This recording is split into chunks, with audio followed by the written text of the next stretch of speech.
Coming up this week, the return of Commander Keen. A new way to play your favourite Sega Mega CD games. And we get some incredible inside stories from Gremlin and Sega with Chris Shrigley.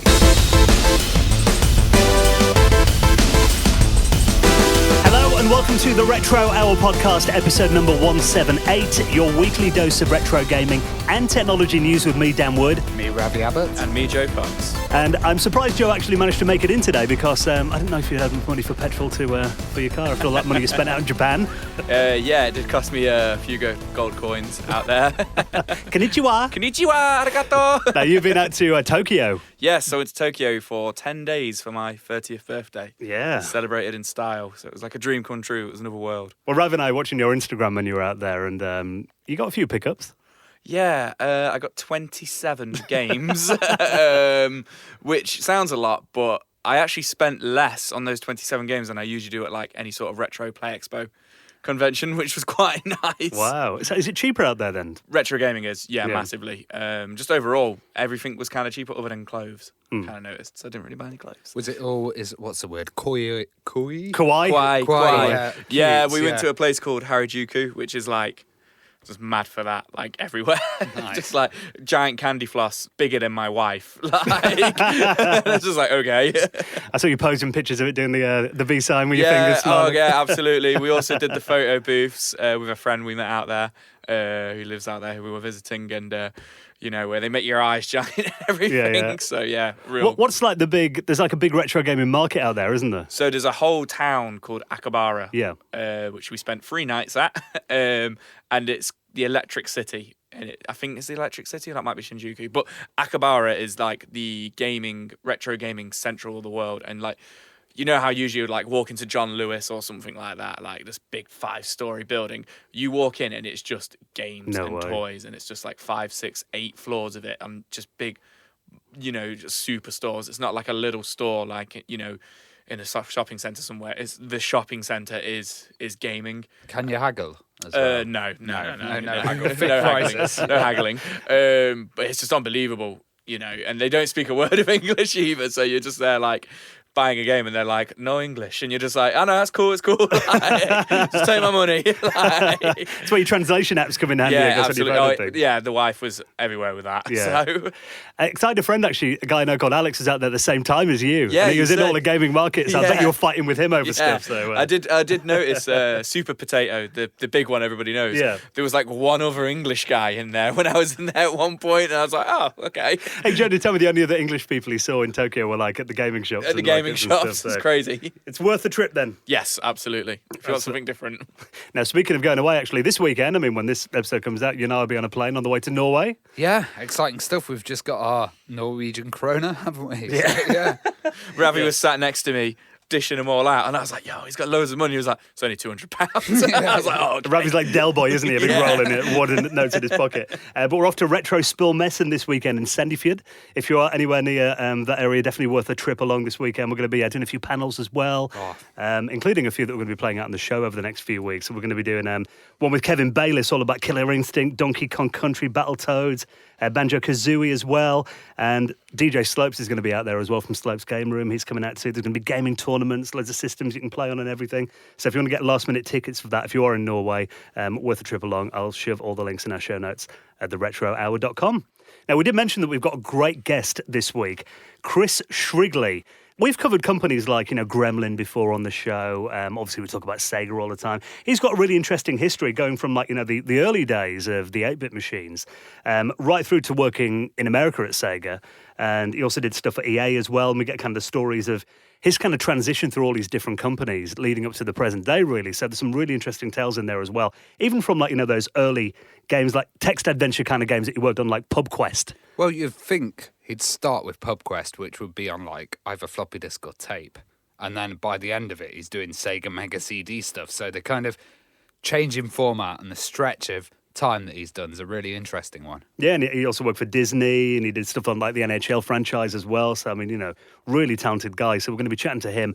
Chris Shrigley is going to be our guest on the Retro Hour podcast, and he'll be on in around 15 minutes from now. Now, before we get into the news this week, it's been a really busy one. Obviously, E3's been going on. Quite a lot of retro stuff coming out of E3 this week, actually, including something that hasn't been going down too well. If you remember Commander Keen. We'll talk about that in a minute. But before we do, let's give a big thank you to our loyal supporters. Now, the Retro Hour podcast comes out every single Friday.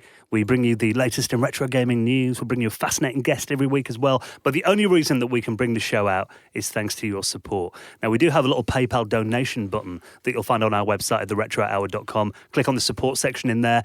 Any amount that you donate is massively appreciated, really makes a big difference, and all goes back into the running of the show. And for making a donation, you will find your place in the very prestigious Retro Hour Hall of Fame. Like this week, thank you to Tom Walker, Raymond Montalban, John Taylor, and Stuart Brand, who all made donations into the running of the show. And if you'd like to do the same, you can find the link at theretrohour.com. Tom Walker, not the singer. He's very popular right now. Funny enough, I actually know a guy called Tom Walker as well, so that's what... Okay. And then I was just like, So it's either Joe's mate or a megastar. Either way. or maybe not. Maybe just someone else called Tom Walker. Thank you anyway, Tom. Right, this week, some really interesting stories. Let's talk about another mini console. I can hear everyone groaning, oh, come on, what they're bringing out now. We've had the Megadrive Mini that's coming out in September. Let me stop you right there. I saw this and I went, oh, that's a bit different. So I was quite impressed with this one. Well, you're right, it is different. This is the TurboGrafx 16 Mini, or if you like, the PC Engine Mini. Yeah, I thought this looked, like I say, it's different. I was just reading it as well. We are getting it in Europe, over in the UK, which is quite nice. It wasn't a very popular system, was it? Not here. Not here. It was a very American kind of base. And Japanese as well. Yeah. Really big they in had Japan. the TurboGrafx CD, right? Yes. They did, yeah. Because I remember recently Kanye West named his album TurboGrafx 16. Which is Oh, really? I did not know that. Yeah. You put Joe off this now. No, I'm done with it now. He's a metalhead. But, I mean, when I first read it, I was like, why Konami bringing this out? I didn't realise, actually, Konami bought the rights to the TurboGrafx and PC Engine back like about 10 years ago. Apparently. Oh, really? Yeah, so they own it, which just makes sense. Jumping on the bandwagon. Yeah, but I mean, they've owned it for a while, and I think, they've done like a few little bits with it, but this, they're calling this the most surprising announcement of E3, that they're coming out with this mini console. And they've revealed 6 games that are going to be bundled with the US and European editions. It's going to be like all the other ones, a mini system, HDMI out, comes with a controller and everything too. And the ones they've announced so far are Alien Crush, Dungeon Explorer, I think you pronounce this Ys or Yisbook. Oh, yeah. Yeah, 1 and 2. Ninja Spirit, New Adventure Island, and R-Type. And I do remember people saying that the best version of R-Type was on the PC Engine. Well, I've got a Wii U. Yeah. And that actually has, on a virtual machine, all of the TurboGrafx games. Yeah. And R-Type is awesome on that, I must say, yeah. But I don't recognise half of them. Yeah. I was going to say, I don't know a lot about the TurboGrafx. Like, obviously, Bonk was like their big guy, so the Bonk games are probably going to be on there. And Splatterhouse as well, I think. Yeah, Splatterhouse 1. Was it Splatterhouse? Yeah, it was Splatterhouse 1, wasn't it, on there? So they'll probably pop up, but looking at that straight away, I've only actually heard of like 3 of them. You know what I mean? Like, out of the mini consoles, though, the style of this looks really like the TurboGrafx. It looks like a nicely done console. Yeah, it looks pretty cool. And for me, I mean, being a platform like you guys, I looked through the games list and I was like, I recognise maybe 2 or 3 of them. Yeah. But to me, that's a good thing because it's like I've never played these games before. And it's a way to new explore library to explore, Yeah, exactly. And it's like, doing it via emulation, you don't really know how well it's running or whether it's playing like it should. But having something like this, it's an official product, you'd imagine they're going to do it right. Have they announced any sort of release dates or costs or anything like that? Well, they've announced that it's going to have a separate multi-tap, which is kind of old school, having a separate multi-tap, considering the new Hyperkin N64 has the 4 ports at the front. That's pretty cool, though. That's yeah. pretty cool. Like, I think keeping it original, because the original console had the 2. You can have 5 players simultaneously as well. So. Okay. Interesting. Yeah, looking through the articles I've read so far, I haven't seen anything about an official release date. Okay. I imagine the fact they showed that off at E3 this year means it can't be too far away. I just find it quite funny that E3's now turned into the show that all the retro stuff comes out at. It's like, what? And they've got like, CRT emulation and stuff in here as well. Original 4:3 aspect ratio, which I know will please you, Ravi. You hate your stretched screens, don't you? So, it just makes you wonder what other mini console is going to be coming out next. I want an Atari Jaguar CD Mini. I would love that. Yeah.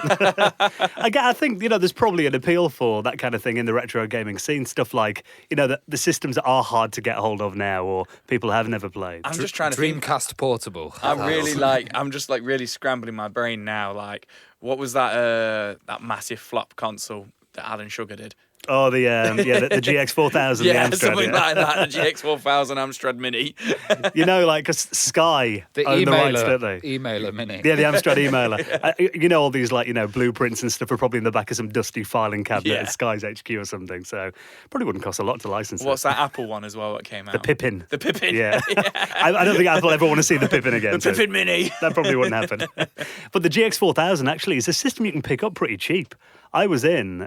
I didn't buy one because there's not many games for it. Yeah. And, the library doesn't really interest me all that much. I mean, as a, peculiarity, I'm quite interested in it, I guess. But there's one there's a game shop in Lincoln. Okay.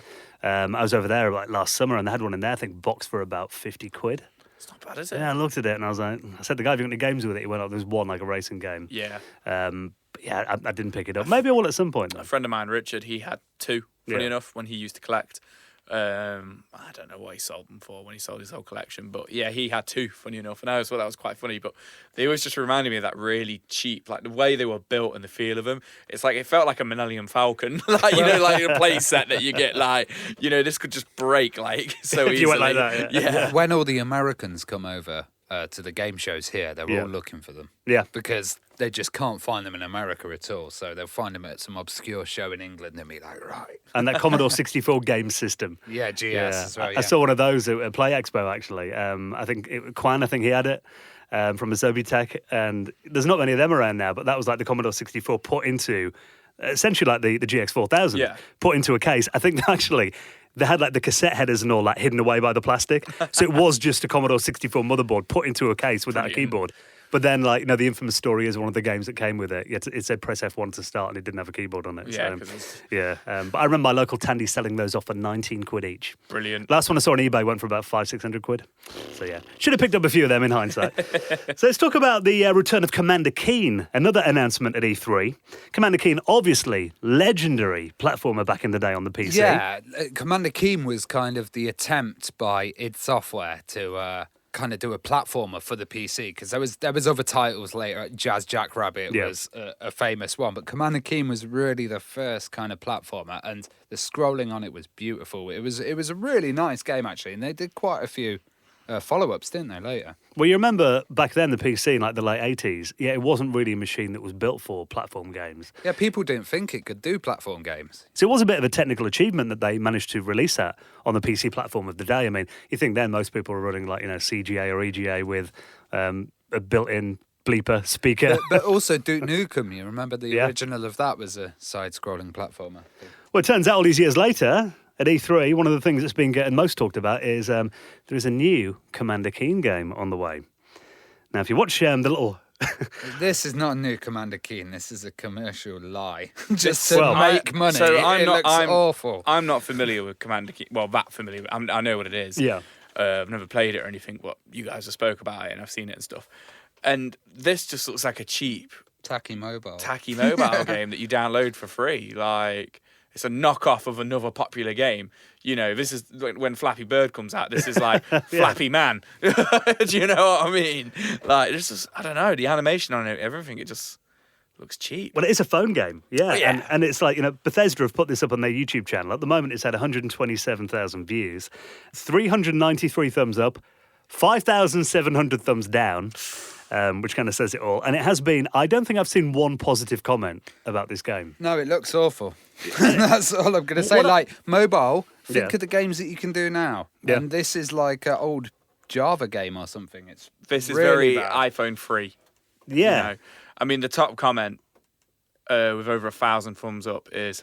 Look how they massacred my boy. Which just says it all. Oh, and I bet you'll have play to win as well. I bet you'll be able to just buy 1,000 gold coins and then beat everybody. A little, I don't know, in the trailer, some sort of you've got cards, tools at the bottom. And I bet they're going to have to be bought in booster packs or something. Well, that happened recently as well, because the Lemmings game came out on the mobile phone, and a lot of people said, I like it. And then a lot of people were saying, no, there's too much of this coin buying and this kind of thing with the new Lemmings title as well. And some people were saying it was quite decent, actually. It's quite odd. There's another comment here that actually rings what I was thinking when I first saw this. Who are they aiming it at? Because, you think of like players who played the original Commander Keen, that was like 30 years ago. They're going to be 35 to 45 years old. Yeah, at least, yeah. And it's like, are they going to want to play like what looks like a mobile phone game for 7-year-olds? It's a bit of an odd one. Yeah. It's going to appeal to those people who now have 7-year-olds. Yeah. And it's like, look, this is like a remake of what I played, you know what I mean? But it's not very good. So, if you did play that as a kid, you're going to look at that. I mean, like pretty much all these comments are saying, like, it looks dreadful. So you're not really appealing to people that played it first time round and remember Commander Keen with, fondness. And kids are not going to care who he is because they don't know who Commander Keen is. I think this is what happens when retro becomes a trend. Yeah. So someone will say, let's do it retro, great Commander Keen, and then they'll put no effort in at all. Maybe it's just like, Bethesda were just like, what IP do we own? Yeah. Yeah. Fallout Shelter. Are we making money from it? Fallout Shelter No. was... The Fallout mobile game was popular, so... let's do a mobile game. Do you know what I mean? Like, that's the only thing I can think of. I love LGR did a video about it. Did you see him? No, I haven't seen that. He literally walked up to it. It's a 6-second video. He puts his phone up to the screen and goes, nope. And he walked. That's it. The end of the video. Sums it up, I think. But the thing is, recently, when these kind of... we've seen it a lot with, like, the Sonic movie, for example. When it gets this big backlash, often developers and companies now are a bit like, maybe we should refine that or change it. I mean, maybe they'll listen to the feedback and it might... No, they just need to scrap that and start again. It's like... a proper new Commander Keen game. Absolutely nothing like the original. Yeah, crazy. That could have been any other game, couldn't it? You could have just put, like, 2 politicians' faces on it and called it, like, Politics War. It would have been fine, Trademark that quickly. Hey, some of them might interest you, Joe. I know you're a big Sega fan. You've got your Mega CD collection at home. You've got your 32X. You've got your nice little original system. You're excited about the Mini. What about having, essentially, an Everdrive that would let you play your Mega CD games without having to use discs? This looks pretty rad. Now, this is the Mega SD, the world's first Mega CD optical disc emulation cartridge. So, how does this work? Does this, like, plug in and pretend it's a Mega CD, and all that's just done on the one cart? Literally. It looks good. It goes straight in to the Mega Drive, and then it lights up, which looks pretty cool. Anything with lights on, anything with lights on. Pretty light. Absolutely. And it looks like a Virtual Racer cartridge, which I thought was kind of cool. And then it just plays Sega CD games. Well, it plays original Mega Drive games too. What is this, like, wizardry? But we talked last week about Sega releasing a piece of plastic for the Mega CD. So if you now cut this piece of plastic open, put the cart inside, you might actually have your Mega CD add-on. There you go. It's so right. You're thinking of hacking it and modding it already. Not even come out this thing yet. But yeah, I mean, I've got an Everdrive for my Mega Drive. Yeah. But looking at this, I mean, it really does what the Everdrive does, but it can also play ISO files. Okay. So as well as ROMs, you can put like 600 megabyte CD images on here and it'll stream them to the Mega Drive. It's quite an expensive item at $232, I think. Euros. Oh, euros. Wow, yeah, even more. That I saw it when Dan. I was going to say dollars, it's all right, but euros, it's on the high end, isn't it? Yeah, Dan, you expect to get the Mega Drive as well. I was pretty excited about it, and then Dan showed me the article, and I was like, oh, it's the last thing on the whole article as well, the price of it. What's quite interesting, as I've just seen, is it plays 32X cartridges. If you have a 32X. If you have a 32X. Yeah, the Everdrive can as well, I believe. So it's not really giving you anything more over the Everdrive, which is like half the price, apart from the streaming of CD images. But it also works with the analog, the new Mega Drive. Oh, yeah, the SG. Analog, it's cool and everything, and it can do the Master System games as well, like the Everdrive can. Yeah. But really, all you're doing is, I mean, for €232, I imagine you can pick up a Mega CD. Pick up a Mega CD and an Everdrive. Yeah. To be fair, you could actually. So Mega CD, you can probably get a Mega CD one for about £100, maybe a little bit more. I saw two actually for about £60 the other day. Yeah, Mega CD 2. So that's the thing. I mean, some people don't want to deal with optical discs and all that. Which I get it, but I understand this is like a project that's not made by like Konami or someone like that, so it's going to have a bigger overhead cost. Yeah, I mean, they can't do huge volumes. I think it's pretty cool if you're downsizing, like you downsized a few years ago, didn't you, Dan? Yeah. And you do just like, and you're a big fan of like the Mega CD games, and the Mega CD is really expensive to collect for. If you do want to be playing Snatcher, that is like a £250 game. But then there is another argument: Mega CD doesn't have any sort of lockout on it. Yeah, no Piracy copy protection, yeah. No copy protection, so you can just copy it. But so then also, this would be the nicest way to play it, wouldn't Yeah. it? So if you had the HDMI coming out of the analog, you had this in Yeah. there, it would look really nice. Yeah, and I think there are people that will want that kind of Yeah, if you're modern that experience. mega Sega fan. Yeah, then- so if you're doing a buy one, if you've got a spare €232 floating about, I'll shove links. It's going to be out in August in our show notes at theretrohour.com. Let's talk about Dust 2. Yeah, so Dust is the most famous map in the world Yeah. of any computer game. You know, they recreated Dust in real life. This is absolutely crazy.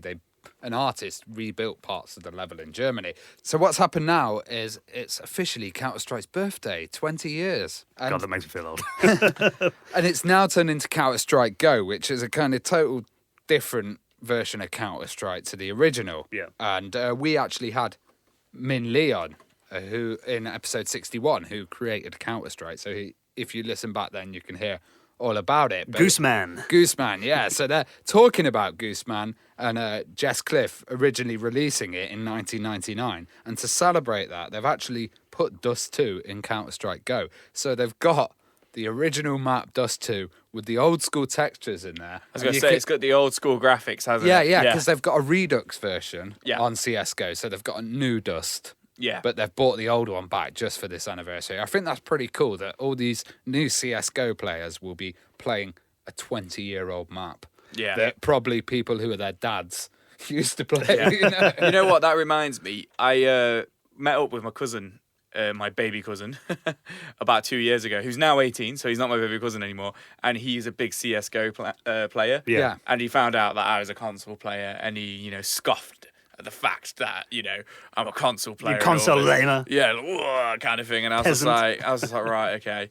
And then he was like, I bet you don't even know what CSGO is. And I was just like, it's Counter-Strike, boy. And he just looked so shocked that I knew what Counter-Strike was. Like it's been around since before you were born. Yeah, exactly. So when we were kids, we had one period, we had a huge social group of mates, and then suddenly Counter-Strike came out, and half the social group split. Like literally half of them was stuck at home playing Counter-Strike, throwing knives at each other, and the other lot were all going out and talking to girls. It was. Which side were you on? I was on the girls talking side. Okay. I've never been more disappointed in you. But I mean, actually, these textures do hold up quite well looking at these screenshots, I think. Yeah. I guess, a PC that's spec'd out today can probably run it quite smoothly. 4K, I don't know if they'll look amazingly Maybe good. not. But, yeah. But they're saying, obviously, with it being the 20th anniversary, they're not sure how long this is going to be up for. So Yeah, so play it whilst you can. get it while you can. So, I'll shove that in our show notes as well. Now, just one quick story to cover before we chat to Chris Shrigley, our special guest this week. Speaking of episodes that we've done in the past, do you remember we had Lewis Castle on? Yeah. And we're talking about Blade Runner. Awesome game. Yeah, amazing yeah. game. The thing about it is, Blade Runner has not really been all that simple to play because it's not been on, good old games, didn't have it on there. There's not really been an easy way to buy the game. And also, the only way you could really get it is by setting up either DOSBox or a retro PC. And it doesn't run all that well on, modern Windows and stuff like that. So a lot of people have been quite interested in playing that game. And now they've actually managed to get it running on ScumVM.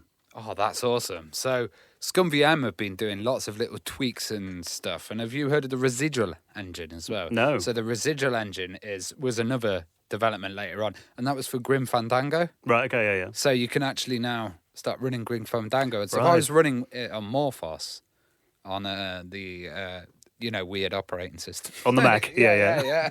That's cool. Because those later kind of point-and-click adventure games that came out around that time, so that was Westwood game, wasn't it, Blade Runner? Yeah. And they kind of had support for Full Throttle as well, and they have support for Monkey Islands, the one that you liked. Yeah. The later animated one. Well, ScumVM, for if you haven't used it before, that's how it started because Scum was the engine that LucasArts used for all their old adventure games. Creation utility for Maniac Mansion or Manic Mansion, wasn't it? There you go. Look at that. Look at that knowledge. I'm sat here just like, wow, where's all this knowledge when we do the Christmas quiz? True. But this program was a way that you could play these old games on a Yeah. modern system, and it just kind of be a wrapper for them. But yeah, they're expanding it to do so much now, and the fact that they're getting into kind of that late '90s era when it was big CD-ROM games with full motion video and animation, all that's pretty cool. And I saw recently they were actually tweaking some edutainment titles and stuff like that you really don't expect to go on there. Yeah, well, for this game as well, I think it's cool that now there is an easy way to finally play it because it's a very atmospheric game, and obviously Blade Runner being one of the biggest sci-fi franchises in history means it's an easy way to play it in your modern system now. So I'll shove that in the show notes as well, along with everything else we've talked about this week. You'll find all the stories at theretrohour.com. A new episode will be out next Friday. We'll have our panel from Retro Spill Messen, our first one. Hopefully on next week's show, nothing will go wrong with the recording, I'm sure. Well, I'll be off in Brazil as well. Yeah. So I'm going to be talking with the CEO of Sega in Brazil, or Tectoy. Yeah, so Tectoy are like the official licensee of Sega in Brazil. Yeah, but kind of Brazil's the one freaky place where Sega's still rocking it. They still play Master System. Yeah. So we're hopefully going to have an exclusive interview with the Sega. Yeah, it should be good. Yeah, I'm going to try and video it as well. Go to Tectoy and check out that place, and also bring back some books. Now, just before we get into our interview this week with Chris Shrigley, if you do like our show, actually, and you like the interviews that we do, there is another great podcast. Very good friends of ours we recommend that you check out. They've been going for years now as well, the Arcade Attack podcast. And they do really comprehensive interviews. So if you like what we do, definitely worth checking them out as well. Oh, really cool, guys. Awesome podcast. So they're at arcadeattack.co.uk/podcast if you want to check them out. Right now, let's get the history of companies like Gremlin Graphics, Sega, and EA with this week's special guest, Chris Shrigley. You're listening to the Retro Hour podcast, and it is time for the main event. Then let's welcome on this week's special guest. A pleasure to have you joining us, Chris Shrigley. Hey, nice to be here. Thank you. Now, I know you're sitting in the not sitting in the dark at the moment, are you? I know there's a power cut where you are right now. Well, not quite dark. I mean, it's a beautiful, sunny California day here, but I've got the blinds closed. It's never dark in California. Well, I mean, we're going to get into your move up there, because obviously you're from Britain. I mean, how did you originally get into video games and computers when you were a kid then?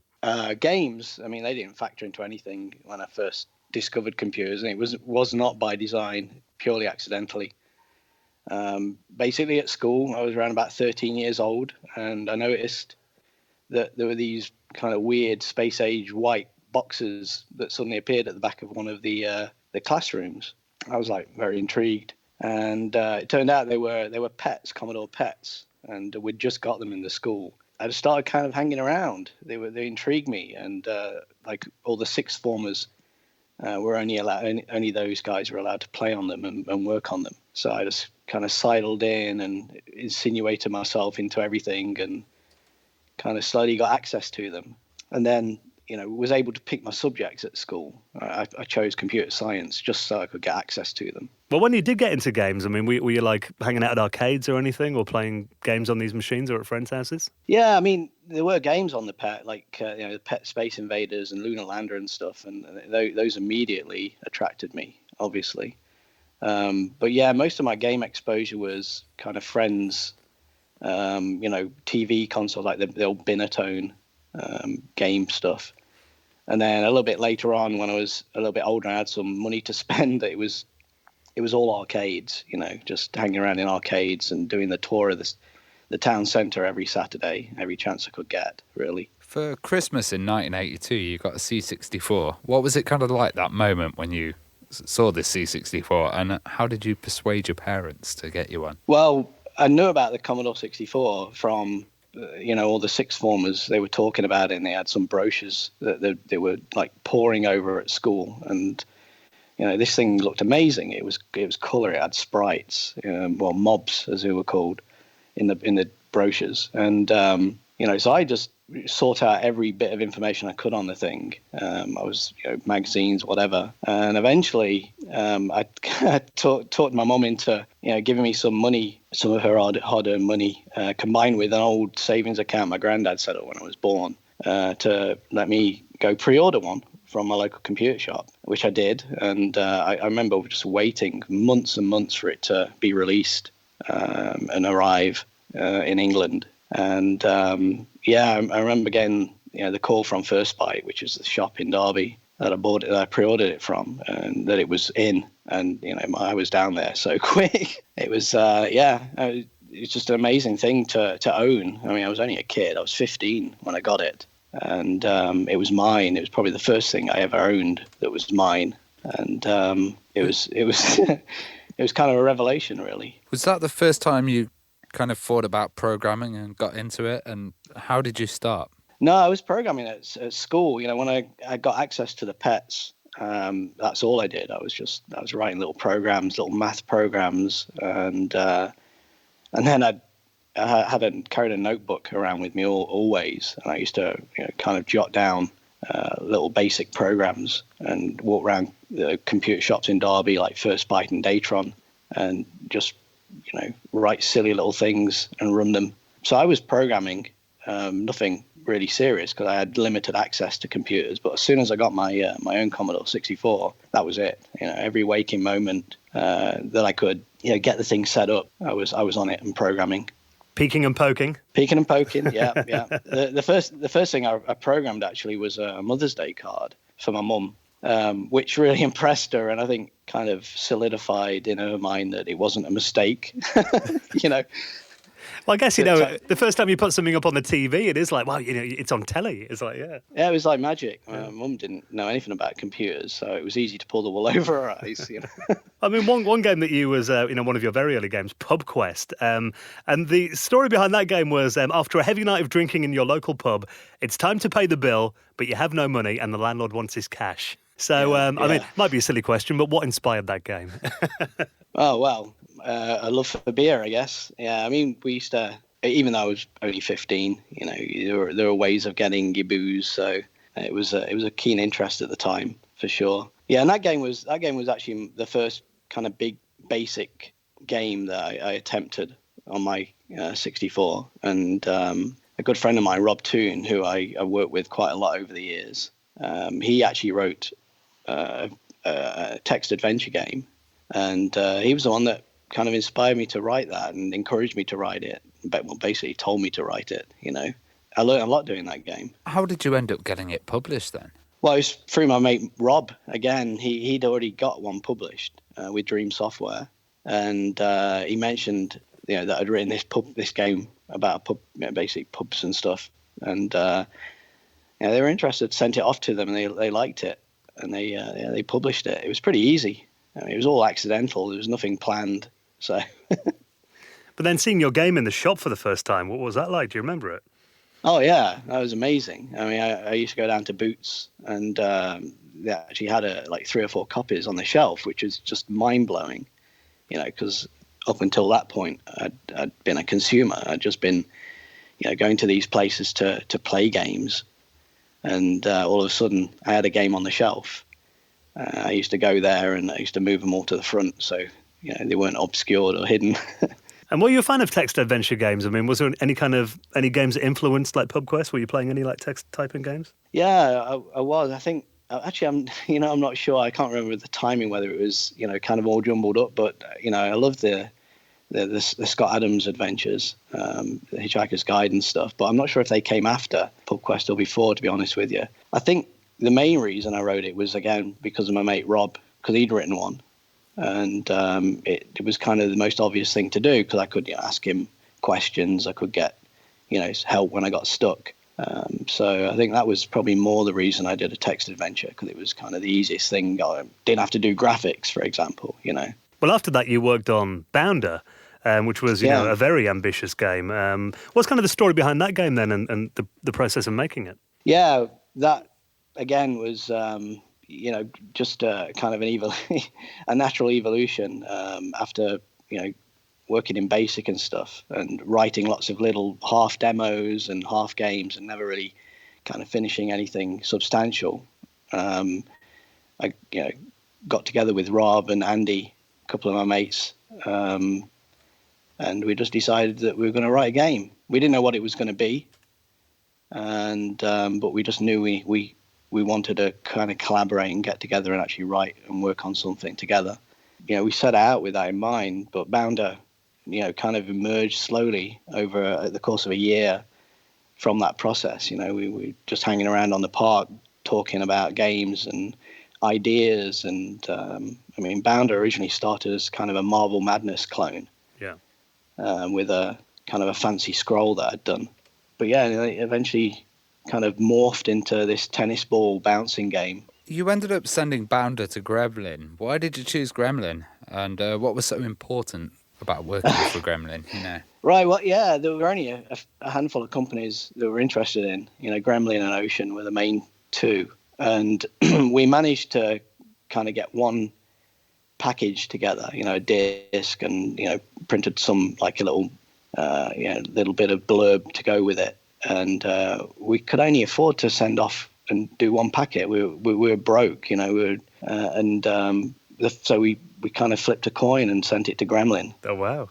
First, yeah, and they just, we were getting ready to send another copy out to Ocean, but Gremlin, they came back to us really quickly. And they kind of snapped it up. History could have been very different then if that coin landed the other way. Yeah, it could have been an Oceanite, and I actually worked with a load of Ocean people a little bit later on, but and I ended up being a Gremlin. Well, under Gremlin, Bounder did very well. I mean, I remember that in a review in Zep64, 97% it got, and I know Gary Penn absolutely loved that game in the review. And I mean, it was reviewed very well by magazines, which I imagine was, in that kind of pre-internet age, the magazine reviews could really make or break a game. Oh yeah, that's all there was. I mean, we poured over the mags. People waited for the mags to come out, and you read them from cover to cover. I mean, every last sentence, So yeah, I mean, being in a mag and having a proper game that was proper published by a proper company, it was kind of a crazy reality, really. So yeah, getting that review was kind of a big deal. Gremlin definitely were happy about that. And in Bounder, I remember the music being really catchy. Did you do the music for the game? I didn't actually. All right, okay. You did that. I actually implemented it in code, but Andy transcribed it. Some kind of, I don't know where he got it from, some piece of sheet music he had at home, and he transcribed it and created all the data, and then I kind of dropped it into the game. The only thing I did compose on that game was the end of level jump bonus music, right, which isn't really music. It's like 10 notes. Little jingle. A little jingle, and I put that together in like one evening because we needed something on that screen. So yeah, that was the only thing I did musically on the game. Well, you were the key C64 developer there. Why did you prefer the 64 over other 8-bits? I didn't really have much choice. It was kind of cliquey at Gremlin. There were two camps. There was the Specky lads, and there was the Commodore lads, which was basically me, Andy, and Rob. And it's just the way it turned out. I mean, they brought us in as a group, from when they gave us all jobs after Bounder, and we just became the Commodore guys. And we sat on one side of the room, and the Specky guys sat on the other side of the room, and we threw paper at each other, and there was a bit of crossover. I did a little bit of Spectrum work, like on Footballer of the Year, and but yeah, we kind of kept our own camps, really. It's good to know that playground rivalry existed in the companies as well. Yeah, absolutely. But it was friendly. Yeah. I mean, we were, at the end of the day, we all ended up at the pub together. So no fisticuffs. No. Well, I mean, next from Gremlin, I mean, Future Night came along. And looking back at that game, I mean, that was a game that kind of reviewed a little bit mixed. I mean, some people found that game really difficult. And some people say it was a little bit unfair. I mean, was the difficulty setting intentionally set high, or what was the story there? Yeah, well, everything we made was just stupid hard. I mean, Bounder was stupid hard. And that was mainly down to Rob, who was the designer on the games. And he was just like this monster in the arcades. He could play any game indefinitely. So he kind of tuned everything to his skill levels. And so consequently, everything ended up being really stupid hard. Future Night, we actually started just before we joined Gremlin. It was, we kind of started that game immediately after Bounder. It took a few months for us to actually end up in Sheffield. So we had a couple of months on the game, and they let us finish it basically as our first project there. And it was kind of our homage to Ghosts and Goblins, really. It's very derivative of that. And that was a hard game anyway, wasn't it? It was, but that was a game that Rob and I were both very good at in the arcades, and we kind of wanted to do a version of that, and that was the motivation behind the game. It kind of turned out not so good, Well, He-Man was huge in the 80s, and you got to work on the Masters of the Universe movie game. What was it like working with He-Man and such a popular brand at the time? That was a little bit of a departure, I guess. I mean, we were doing, kind of original games up until then. I think that was probably the first movie license I worked on. And it was just a game that kind of landed on my desk at, Gremlin Derby. And didn't really have much choice. Here you go, Chris, this is what you're working on next. We need a game around this movie. And I think we got like a preview video and some, like concept art and stuff from the company, but that was it. We didn't really get any other input or guidance from them apart from, some feedback along the way as we made the game. But we had pretty much free reign on that game to do what we wanted. We did go down to London, and we got like an actual preview in a private cinema of the movie, which was pretty exciting and awesome again. And but yeah, it was it just kind of showed up and we were told to do it. I know a few years later when, we speak to developers who worked on like movie games maybe in the 80s, they often got like a Bible, of like rules and situations they're allowed to put the characters in and stuff they couldn't do. But I mean, at that stage, were they kind of just a bit naive to it maybe and just let you get on with it, do you think? Yeah, I think so. I mean, maybe I just wasn't aware of that stuff. Maybe, because there were, Terry Lloyd and I can't remember. They were kind of designing it, so they may have dealt with some of that stuff. I was just in my own little world in programming away, so I wasn't really, aware of that if that happened. That map system was just a nightmare, with everything scrolled vertically, so you couldn't tell where you were ever. So, yeah, it is what it is, I guess. Did you get much time to make the game, or was it kind of a tight deadline? Did you have to turn it around quick? Or? Well, everything was turned around quick. Back then, I think probably 6 months max on any game, and that was probably around about 5-6 months, I think, start to finish. So what was Gremlin working for at this time? It must have been crazy because they were kind of hitting the big time and lots of success at that time. Yeah, I mean, we were in Derby, so they opened, we were commuting up to Sheffield to start with for about a year, and they felt sorry for us and eventually opened up this office in Derby for us. And so we were fairly unsupervised and, kind of separate from, the Gremlin headquarters. I mean, we did have, Jeremy and Greg who were kind of, babysitting us and making sure we didn't do anything really stupid.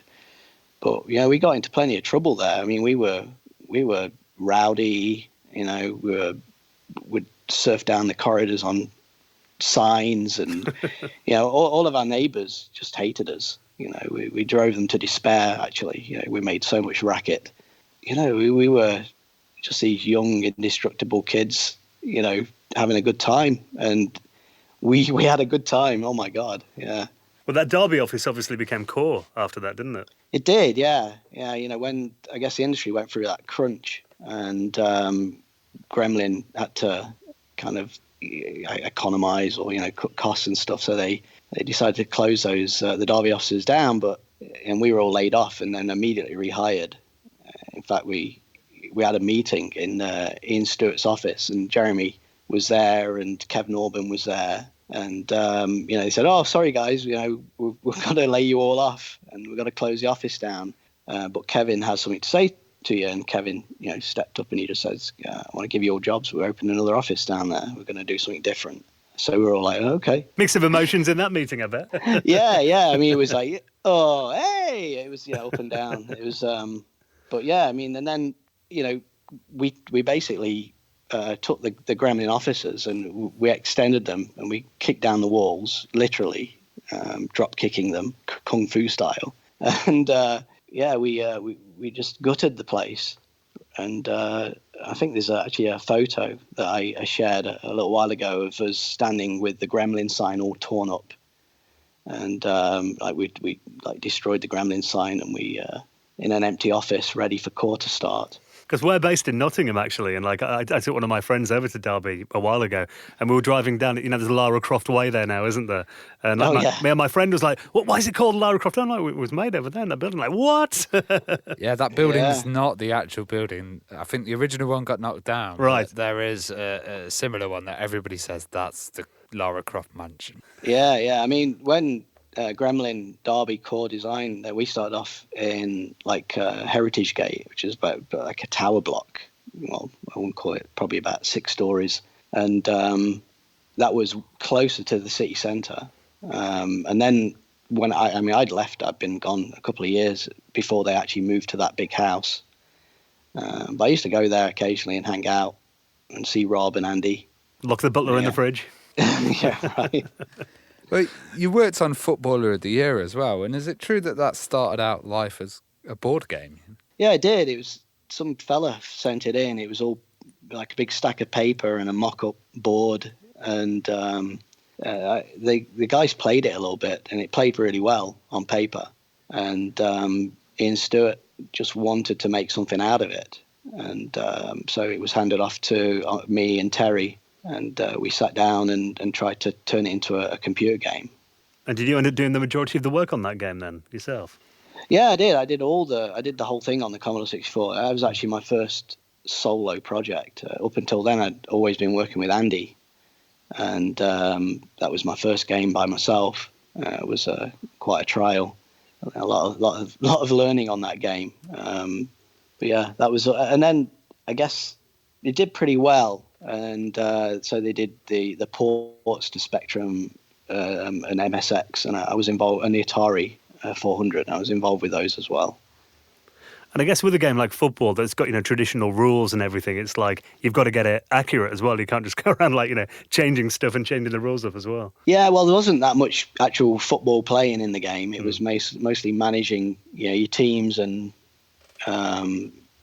making decisions and rolling dice and stuff like that.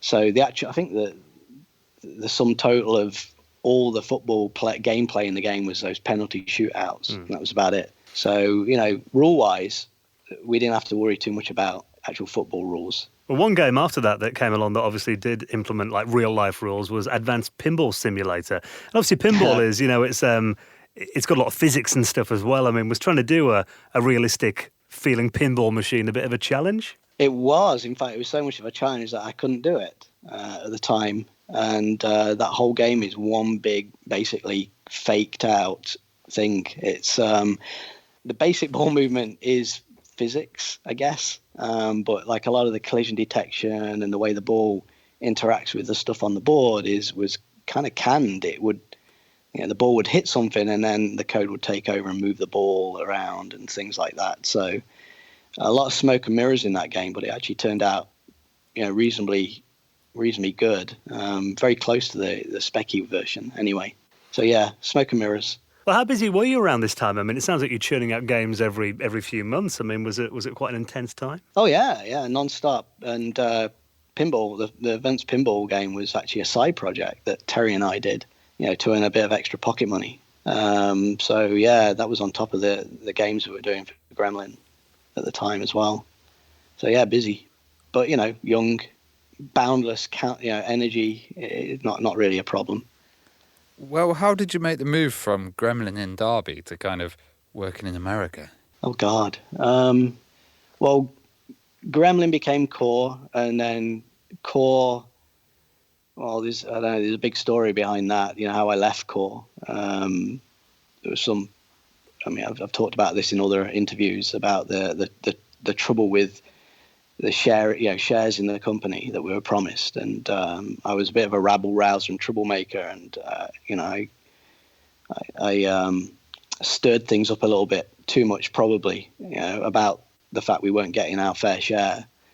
So I was actually fired from Core, but coincidentally, I'd been working for a couple of months with my friend Matt Sneap on starting Eurocom, because I kind of knew that the writing was on the wall for me at Core.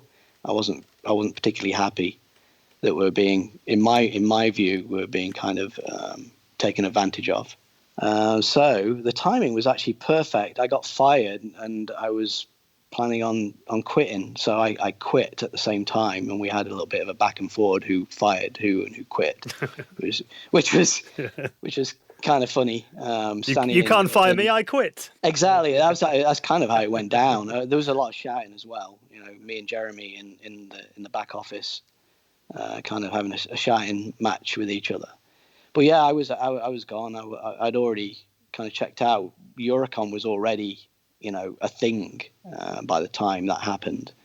So, I left, and then a week later I was up in Ripley, tearing the NES apart and reverse engineering the game system and working with some of their electrical engineers to kind of build our own dev system. We didn't have access to the official dev system, so we were making our own real old school stuff. So yeah, I ended up at Eurocom and did a bunch of stuff there, which was amazing, fantastic, great. Again, working with your friends, but they went for a cash crunch. They ran out of money, so I just had a baby. I bought a house. I needed money. I needed an income, so I started looking elsewhere. My friend Andy had already left Core by that point, and he'd moved to America working for Cinemaware. So I chat to him every couple of weeks on the phone, and he was just like pecking away at me. I should talk to Bob Jacob, talk to his boss. They're looking for people. So I did. I went down to London, had an interview, got offered a job, and in January '91, I think it was, I moved my family to California. Wife, a 1-year-old, and 2 suitcases, and that was the start of a whole new life and adventure. Bit of a change from rainy Derby. Oh, massive change, yeah. The smells, the sounds, the light, everything. It was an absolute trip. How did the games industry differ there compared to back home?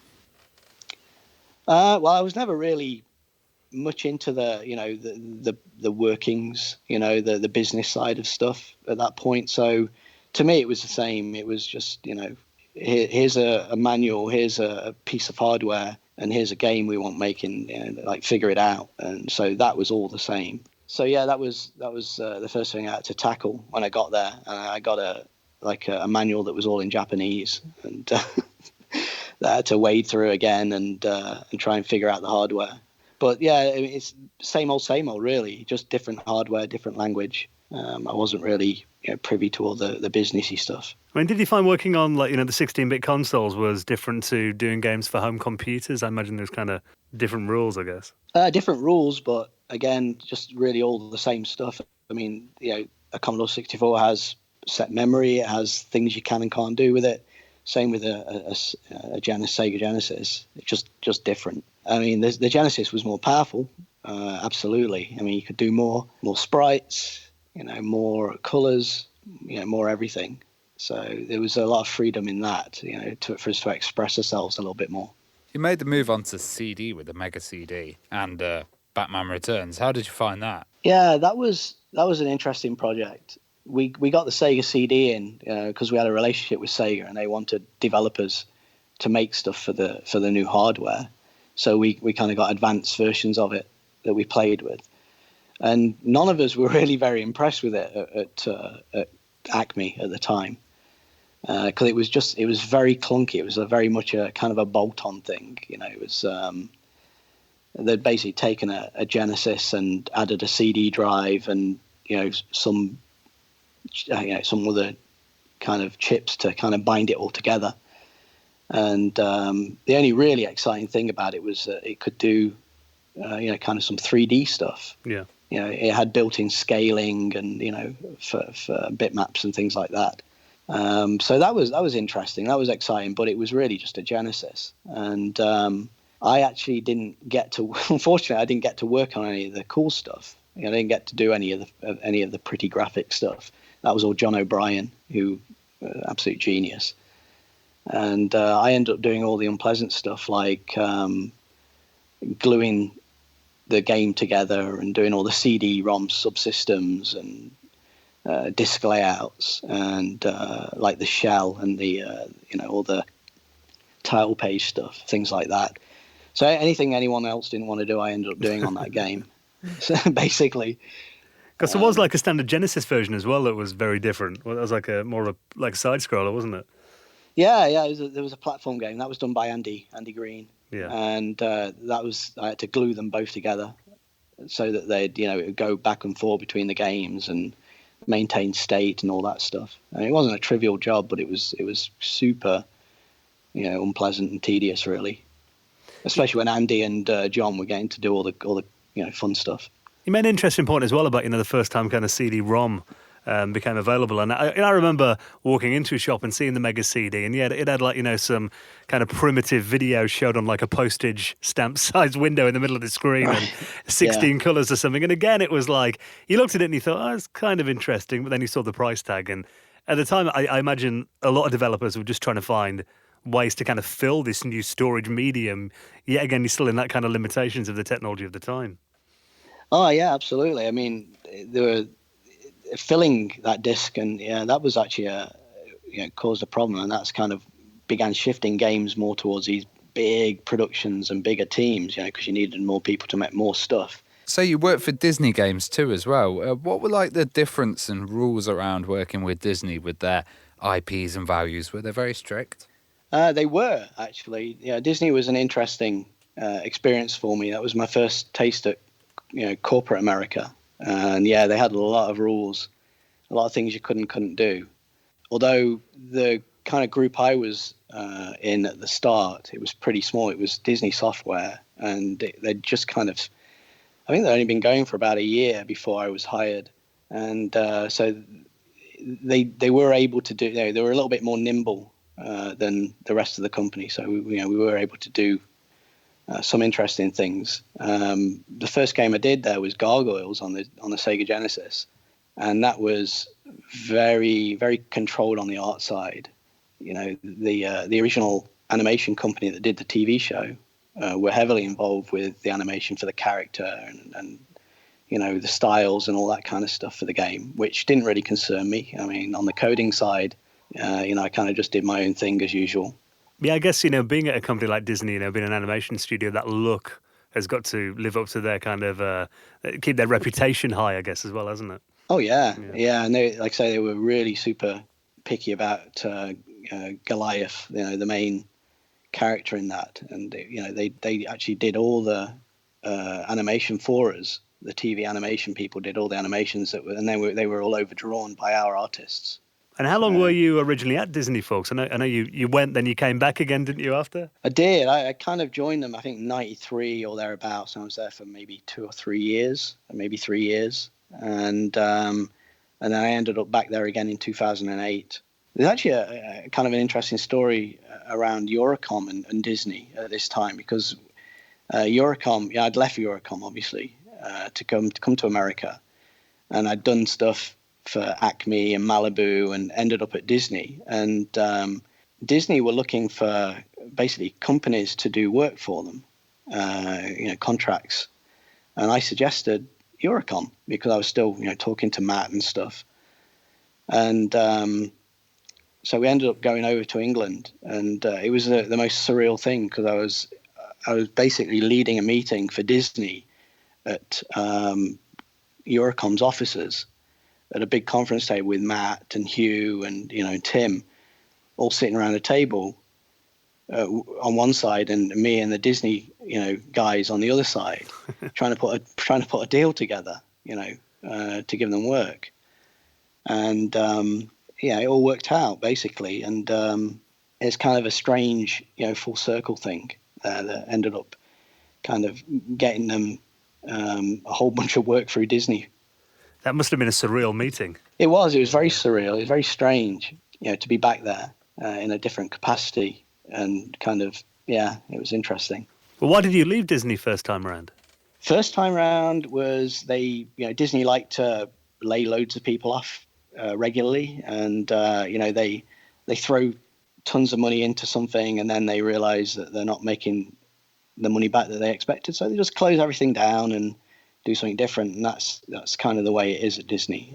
So I joined Disney the first time at the beginning of this big epic cycle where they basically blew $200 million on putting together Disney Software and Disney Interactive, and that arc kind of lasted for maybe 3 years, and then they laid us all off. And they actually gave me a choice to move into management or be laid off, and I chose being laid off because I didn't want to do management stuff. I wanted to make games. Well, after Disney, I mean, you went to work at Electronic Arts on the NHL franchise.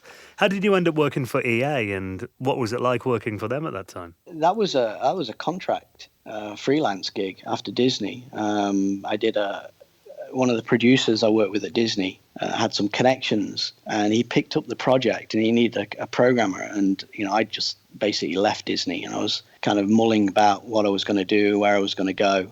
And he hit me up to see if I was interested in doing, the new version for that year of NHL on the Sega Genesis. And I was like, yeah, absolutely. It sounds like, a lot of fun, and the money was good. And that must have been quite late in the Genesis's life, was it, doing that NHL game? Yeah, it was. It was the last game I did. Actually, was it the last game? I think I did a little bit of work on Spider-Man on the Sega Genesis after that. That was for Western Technologies. But yeah, I mean, this was at the tail end. Certainly, my career on Genesis was pretty much over at that point. You ended up working with Mass Media doing ports for the Game Boy Advance. What was it like working for that system? Was it kind of like going back into the past a bit? Yeah, that was just one of many projects I did at Mass Media, and that was kind of a quick. I mean, so the guy that ran Mass Media, David Todd, he was trying to build a relationship with Blizzard at the time, and we'd done StarCraft on the N64, and he wanted to do more stuff with them because prestigious big company, and they were looking for someone to port these three games: Blackthorn, Rock and Roll Racing, and The Lost Vikings, and so we picked the gig up, and it landed on basically Andy Green and my desk because we were working together again at that point. And it was a bit of a step back in that because we were doing PS2 stuff and Xbox stuff at that point. So going back and trying to tear apart the graphic formats and writing all the tool set to convert all the assets. And we had to actually pull the assets out of the ROM images and stuff. We had very little source materials for those games. So that was it was an interesting, fun, difficult project, and we did some really cool and interesting solutions to some of the problems on that game. But yeah, it was interesting going back and trying to understand an old system like that again. Well, I was reading an interview that you did in Retro Gamer magazine, I think it was, a few months ago, and you're talking about your time at Mass Media. And I know you were there about 10 years. It was a long time you were there, but you're talking about how you found it quite a difficult place to work. Was that more in the end, and what kind of happened to finally cause you to leave the company? Yeah, that was a fairly traumatic time, actually. The ending of my time at Mass Media was underlined by me getting sick, basically. I've been working on a game called Tetris Evolution on the Xbox 360. And it was probably the most brutal project that I've ever worked on, technically and just time-wise, schedule-wise. And I was doing all the networking because it was a multiplayer Tetris game. I was doing all the networking stuff, and it was just a brutal 6-month crunch at the end. I was working just insane hours for a prolonged period of time. It basically broke me. And I got sick at the end of the project, and it made me realize that there was kind of more to life than killing yourself. And I got out. Yeah, I needed a change, so I moved on, and that's when I joined Disney for the second time, and trying something different, doing MMOs and things like that. I mean, did you find on the consoles as well? Because I imagine that the bigger these systems got, and the more storage space, and the more advanced hardware, and what kind of were you expected to do a lot more, and with the team sizes not getting bigger to cope with the demands of the hardware and the projects? Well, I mean, you got to understand what Mass Media was. Mass Media, we did make a few original games at Mass Media, but we were a chop shop. We were like a hardcore problem-solving tech, studio, and we did everyone's, kind of red-headed stepchild projects. Anything that anyone else couldn't do, we ended up doing. So everyone there was just a gnarly old low-level engineer, and the teams were still small because we were porting most of the time. So a typical port, like for example, like Full Spectrum Warrior, for say, there were only like probably 5 of us on that game, and we did everything with just a very small team. Epic game that was, by the way. You like was that? addicted to Full Spectrum Warrior, yeah, because it was just when the Iraq War was going on, so right, put you in the place. Yeah. It was a good project. I say fun projects. I mean mainly challenging, because none of them were really fun. I mean, they weren't very creative things to do, but they were extremely challenging technically to do. Well, recently people will know you for the RPG game Immortal Darkness: Curse of the Pale King. Could you tell us more about what you're up to these days? Yeah. So, I mean, that's basically been my labour of love for the past 2.5 years, Immortal Darkness. And we published it late last year on Steam after, a long time in development. And the project was essentially a vanity project. My friend Damon and I were pretty much into D&D and tabletop gaming, and we always wanted to make a dungeon crawler. It was kind of based around D&D, and with all those kind of cool things like treasure and traps and stuff. So we just sat down and decided to make this game, and it turned into a proper full-blown project. We had like 8 people on it. We started a company to do it, and the game turned out pretty good. Absolutely the game we wanted to make. And I essentially, what I do now is I maintain that, and I do bug fixes and do all the community stuff and the support for that game, while juggling a bunch of other small projects and prototypes that I'm working on. That must be very rewarding, though. Oh yeah, absolutely. It doesn't get better, really. I mean, it was kind of a dream come true. I mean, I actually left Disney. I kind of retired. I'm doing air quotes, by the way, retired. When I was 45, it was about 7 years ago now, and I got to do what I wanted to do. And I was unhappy sitting in a cubicle and doing other people's bidding. So getting the chance to actually quit and do my own thing and go indie was just a huge dream of mine for a long time.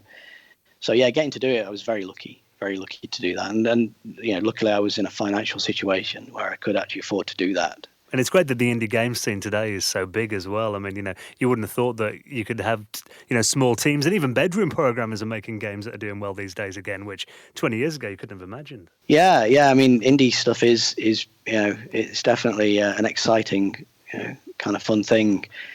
It is tough though. I mean, there are so many games out there. It's very difficult to get noticed. It's very difficult to get exposure, unless you've got like you get lucky, or you've got money, or you've got an in some with some influencer or something.